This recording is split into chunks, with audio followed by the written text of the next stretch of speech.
to my paradise.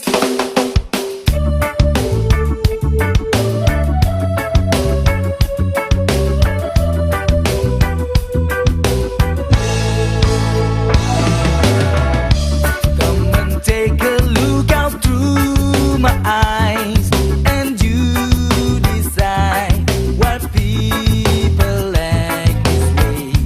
People thieving, fighting, telling lies. They criticize and hate each other. Nature's colors all have changed somehow. The seas are brown, the skies are taking way. All of these things make me feel so down and think about finding my own place. A place where we can dance and breathe, a place where we can share some weed, a place where there's no bullshit and everybody can. Kita saat ini berada di TPK Wana Lestari 2 di Getas, lebih terkenalnya Gubuk Lubuh, dan saat ini kelompok sudah ada stok kayu kurang lebih 60 meter kubik dan sudah terkapling-kapling dari ukuran maupun panjang. Target kami yang diizinkan itu adalah sebesar 244,48 kubik, Pak. Meter kubik. Dan sampai saat ini alhamdulillah, walaupun banyak kendala hujan, itu sudah mencapai kurang lebih 68%. Ya, 68% dari 244 tadi, Pak, ya.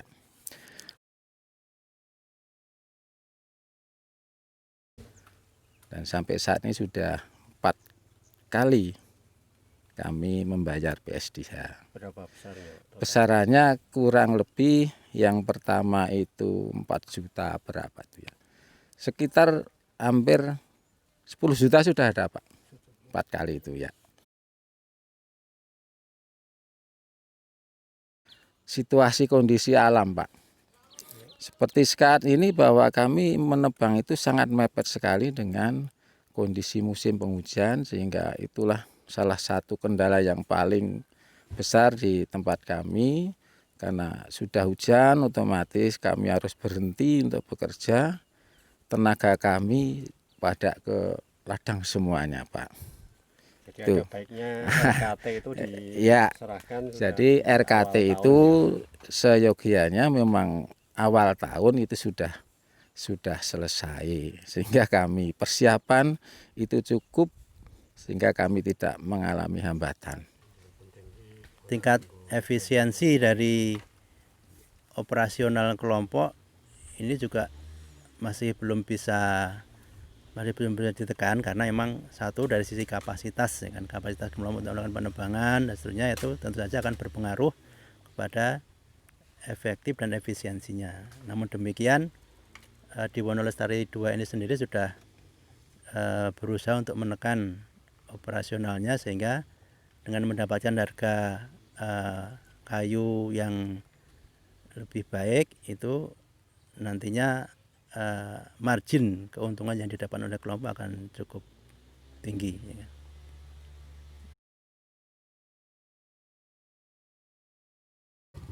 Belajar dari tahun pertama, kendala yang dihadapi oleh kelompok itu adalah tata usaha kayu. Nah, kita tahu bahwa peraturan yang harus menjadi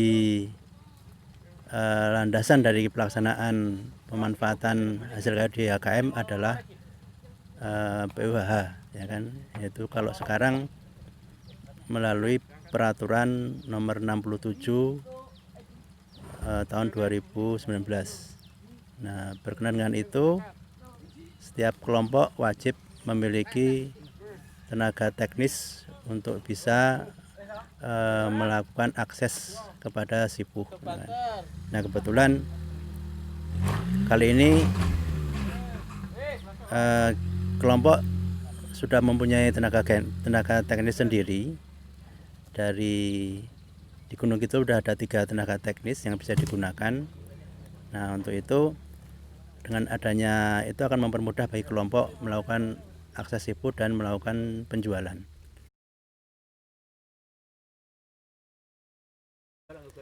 Nah terkait dengan pasar kayu ini, bahwa kayu HKM termasuk ke dalam kayu yang harus melalui penjualan sistem informasi PUHH.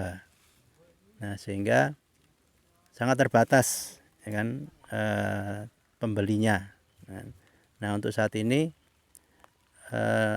kelompok sudah bisa mendapatkan pembeli melalui Sipuh ini, dan dengan tingkat harga mungkin sudah cukup tinggi ya Pak ya, ya kan, dibandingkan beberapa tahun yang lalu, ya kan, itu kan kelompok masih belum mendapatkan pembeli yang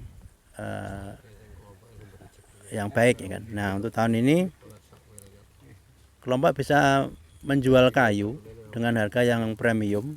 Kalau A1 itu bisa sampai dengan harga 1.700.000, kalau A2 itu bisa juga sampai dengan harga 2.500.000, ya.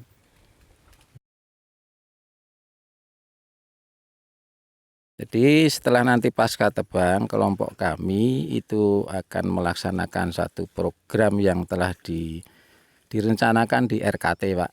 Sehingga tahun ini juga nanti akan ada penanaman ulang, di samping tunggak yang ada itu tetap dipelihara.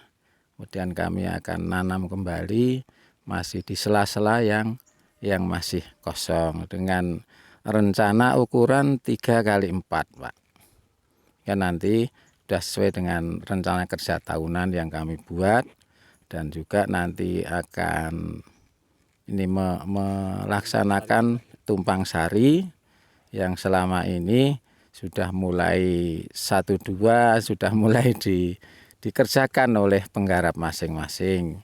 Kemudian juga ada satu kawasan yang memang kami tidak tebang, Pak, itu di tepi sungai. Itu ada konservasi, Pak, di tempat kami sebanyak 6 hektar. Walaupun produksi, kami tetap mempertimbangkan konservasi yang ada, Pak, sehingga masih ada tamanan yang di sana jati itu tidak saya tebang, Pak.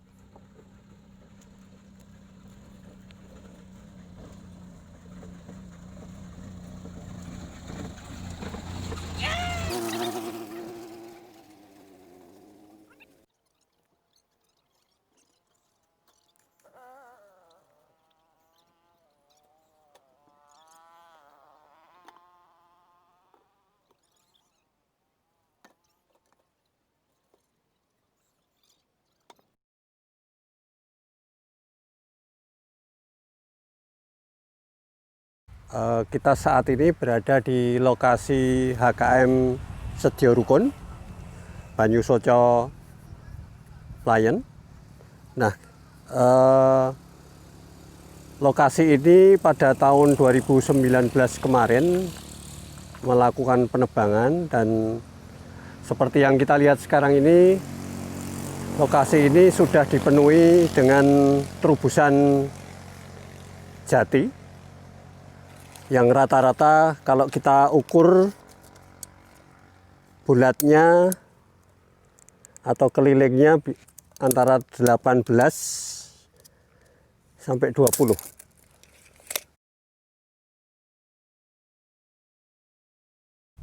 Nah, ketika kita bicara soal karbon di tahun pertama ini, sesuai dengan literasi di alometrik jati, sebetulnya satu pohon ini punya kemampuan menyerap atau menyimpan biomasa sekitar 4 kg. Dan kalau kita hitung karbonnya, tinggal kita kalikan 0,4 47. Jadi satu pohon ini itu bisa menyimpan sekitar 2 kg karbon. Nah, kalau lokasi ini kebetulan ditanam dengan jarak 4 kali 2, sehingga di sini ada 1.250 pohon ya. Artinya 1 hektar kita tinggal mengalihkan saja 2 kg kali 1.250 kg. Artinya kita punya simpanan karbon di tahun pertama ini sekitar 3 ton per hektar. Dan lokasi tebangan tahun kemarin ada 9 hektar di sini.